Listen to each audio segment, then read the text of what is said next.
তাদের অধিকার আছে প্রথম আলোর অফিসের সামনে হোক, শাহবাগে হোক, প্রেস ক্লাবে হোক, সেই কথাটা জানানো, অবশ্যই শান্তিপূর্ণ উপায়ে। তবে কোনোভাবে তাদের অধিকার নাই, যেহেতু প্রথম আলো হোক, ডেইলি স্টার হোক, এটা একটা প্রাইভেট প্রপার্টি, প্রাইভেট প্রপার্টির মধ্যে হামলা করার কোনো অধিকার নাই। কিন্তু তারা সরকারি জায়গায় দাঁড়িয়ে যদি প্রোটেস্ট করেন, আমি মনে করি এটা তো ঠিক আছে, করতে পারেন।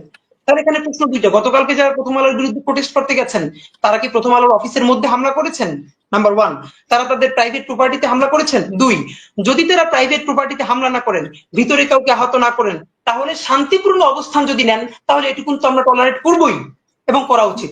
প্রথম আলো, ডেইলি স্টার সুনির্দিষ্টভাবে যেহেতু অনেক মানুষের জীবনে জঙ্গি তকমা দিয়ে বা বিভিন্ন ন্যারেটিভ নির্মাণ করেছে, যার কারণে তারা ক্ষতিগ্রস্ত হয়েছে, প্রথম তাদের উচিত ছিল একদম সেই ডকুমেন্টেশন নিয়ে আদালতে মামলা করা, যে প্রথম আলো বা ডেইলি স্টার আমাদের বিরুদ্ধে এই প্রোপাগান্ডা সিস্টেমেটিকলি চালিয়ে আমাদের জনজীবন, সামাজিক জীবনকে ধ্বংস করে দিয়েছে। এইটা উচিত ছিল প্রথম কাজ। এটা এখন পর্যন্ত আমি কাউকে দেখি নাই। আমরা অনেকে প্রথম আলোকে শুধু একটা পত্রিকা মনে করি, এইটা আমাদের দেখবার ভুল। প্রথম আলো হলো বাংলাদেশে এমন একটি প্রতিষ্ঠান, এমন একটি এজেন্সি, যে একটা প্যারালাল রাষ্ট্র। আবার বলছি, প্রথম আলো একটা প্যারালাল রাষ্ট্র। এই কারণে একটা রাষ্ট্রের যেরকম অনেকগুলো উইং থাকে, যে উইং গুলো তাকে ফাংশন করে, প্রথম আলোর এমন কোনো উইং নাই যে উইং সে মেনটেন করে না। পত্রিকা এটা তার একটা ভার্সন, কিন্তু আপনি দেখেন না, এই পুরো গত 15-17 বছরে ফ্যাসিবাদের বয়ান নির্মাণে সব থেকে যে ন্যারেটিভ নির্মাণে যে সাহায্য করেছে এলিট ওয়েতে, সেটা প্রথম আলো। 101টা প্রমাণ দিতে পারবো সামনে বসে, এখন আমাকে সময় দিলে একদম তার কোটা আমার ফোনে আছে, আমার ফোনে সব, যে সে কি রিপোর্ট করেছে সবগুলো আছে। কিন্তু আপনি ভাবেন, হওয়ার কথা ছিল কি, এখন তো সে ভয়ে থাকার কথা, অ্যাটলিস্ট সে তার এই যে ফ্যাসিবাদের সে নির্মাণ, আপনি ভাবেন তারা খালেদা জিয়াকে নিয়ে নিউজ করেছে। এই আজকেও দেখলাম যে বসুন্ধরার কাছে খালেদা জিয়ার কনসেন্ট নিয়ে 100 কোটি টাকা চেয়েছে তারেক রহমান, হেডলাইন। এখন এই যে বিএনপিকে ভিলেনাইজ করে তোলা, এইটা কি আসলে বিএনপি করেছে, অথবা বিএনপি এটার বিরুদ্ধে মামলা করেছে? মামলা কিন্তু করে নাই। এখন এরকম একটা তো কথা আমি আপনাকে শুধু কেন বললাম, আপনি প্রথম আলোকে বুঝতে হলে, আমি অনেক আগে একটা টকশোতে একটা শব্দ ব্যবহার করেছিলাম, আজকে আবার বলি, এটা হলো প্রথম আলো সিনড্রোম। প্রথম আলো সিনড্রোম হলো, আপনি ভাবেন, সে সরকার পড়ে যাবার পরে গত 2 বছর আগে, সম্ভবত আর 21 বা 22-এ, প্রথম আলো তার প্রথম পেজে শেখ হাসিনার জন্মদিন উপলক্ষে, যদিও ওটা স্পন্সার ছিল, সম্ভবত বিজ্ঞাপন ছিল, তার জন্মদিনের শুভেচ্ছা চেপেছে 1 পৃষ্ঠা জুড়ে।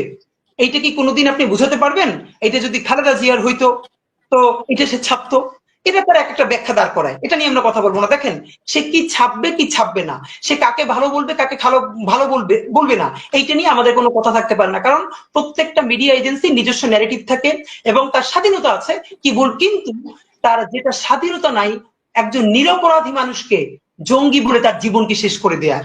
তার স্বাধীনতা নাই যে যে অপরাধ করে নাই, সেই অপরাধ হিসেবে তাকে ন্যারেটিভ নির্মাণ করে তাকে অপরাধী হিসেবে জীবন ধ্বংস করে দেয়ার।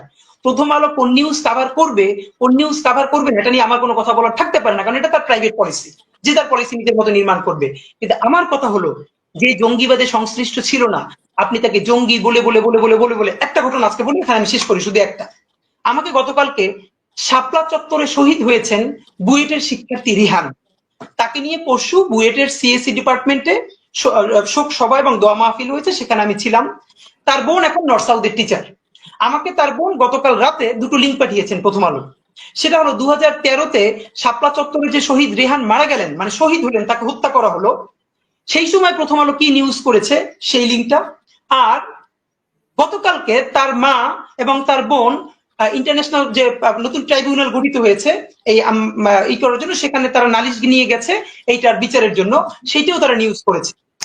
দেখেন, রেহানের মা বলছে বক্তব্যে, যেটা সকল টিভিতে এসেছে, আমাদের কাছেও আছে, রেহানের মা বলছে, আমার ছেলে 5 তারিখের আগে যে আন্দোলন হয়েছে হেফাজতের, সেইটার প্রতি সংহতি জানাতে গিয়ে সে আগেও গিয়েছে, তাকে রামদা দিয়ে কোপ দেওয়া হয়েছে, সেই জখম হাত নিয়ে সে বুয়েটে এসেছে, তার বন্ধুরা বলেছে।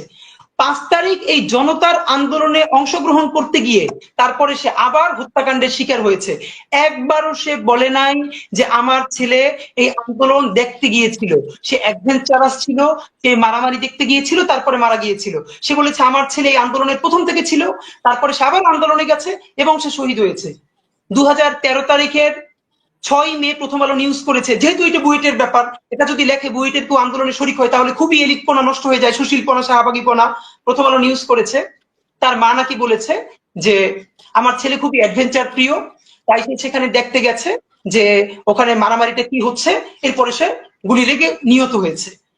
অথচ রেহানের মা সেদিনও বলেছে আমার ছেলে অ্যাডভেঞ্চার প্রিয়, কিন্তু আমার ছেলে সেটা দেখতে চায় না, আমার ছেলে সে আন্দোলনে গেছে এবং সে শহীদ হয়েছে। আপনি ভাবেন তাহলে সেই নেগেটিভ তার মায়ের বক্তব্য যে সে মিথ্যা রিপোর্ট করেছে, সে কি সরি বলেছে, সে কি ক্ষমা চেয়েছে? এখন আমার কথা হলো প্রথম আলোর অফিসের সামনে যেটা হলো, আমি সেটাকে মূল্যায়ন কিভাবে করছি, দুটো ব্যাপার। আপনি জানেন বিবিসি সিএনএন এর অফিসের বিপরীতেও জনগণ প্রোগ্রাম করে, প্রোটেস্ট করে, শান্তিপূর্ণ অবস্থান করে। তাহলে এখানে যেটা হতে পারে, যারা প্রথম আলোর ন্যারেটিভের কারণে নিজেদের জীবন বরবাদ হয়ে গেছে, তাদের অধিকার আছে প্রথম আলোর অফিসের সামনে হোক, শাহবাগে হোক, প্রেস ক্লাবে হোক, সেই কথাটা জানানো, অবশ্যই শান্তিপূর্ণ উপায়ে। তবে কোনোভাবে তাদের অধিকার নাই, যেহেতু প্রথম আলো হোক, ডেইলি স্টার হোক, এটা একটা প্রাইভেট প্রপার্টি, প্রাইভেট প্রপার্টির মধ্যে হামলা করার কোনো অধিকার নাই। কিন্তু তারা সরকারি জায়গায় দাঁড়িয়ে যদি প্রোটেস্ট করেন, আমি মনে করি এটা তো ঠিক আছে, করতে পারেন।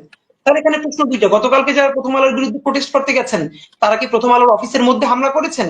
নাম্বার ওয়ান, তারা তাদের প্রাইভেট প্রপার্টিতে হামলা করেছেন? দুই, যদি তারা প্রাইভেট প্রপার্টিতে হামলা না করেন, ভিতরে কাউকে আহত না করেন, তাহলে শান্তিপূর্ণ অবস্থান যদি নেন, তাহলে এটুকুন তো আমরা টলারেট করবোই এবং করা উচিত।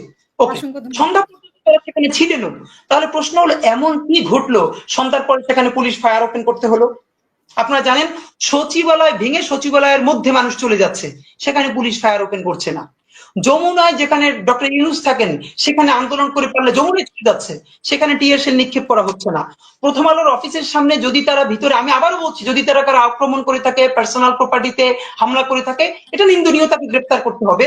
কিন্তু যদি সেটা তারা না করে থাকে, কি কারণে করেছে পুলিশ? কোনটা কোনটা? হ্যাঁ, এবার আমার কথা হলো দুটো কারণ হতে পারে, এটা আমি দুভাবে দেখতে চাই।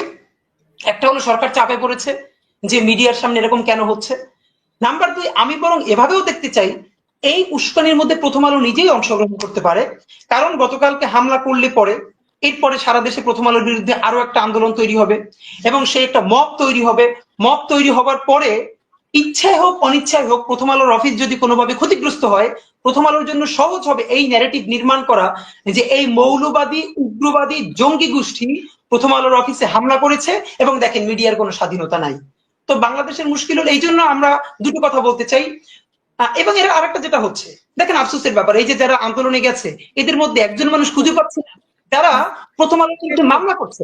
আমার, জি প্লিজ 1 মিনিটে শেষ করছে। আমি বরং বলতে চাই প্রথম আলো, ডেইলি স্টার সুনির্দিষ্ট ভাবে যেহেতু অনেক মানুষের জীবনে জঙ্গি তকমা দিয়ে বা বিভিন্ন ন্যারেটিভ নির্মাণ করেছে, যার কারণে তারা ক্ষতিগ্রস্ত হয়েছে, প্রথম তাদের উচিত ছিল একদম সেই ডকুমেন্টেশন নিয়ে আদালতে মামলা করা যে প্রথম আলো বা ডেইলি স্টার আমাদের বিরুদ্ধে এই প্রোপাগান্ডা সিস্টেমেটিকলি চালিয়ে আমাদের জনজীবন, সামাজিক জীবনকে ধ্বংস করে দিয়েছে।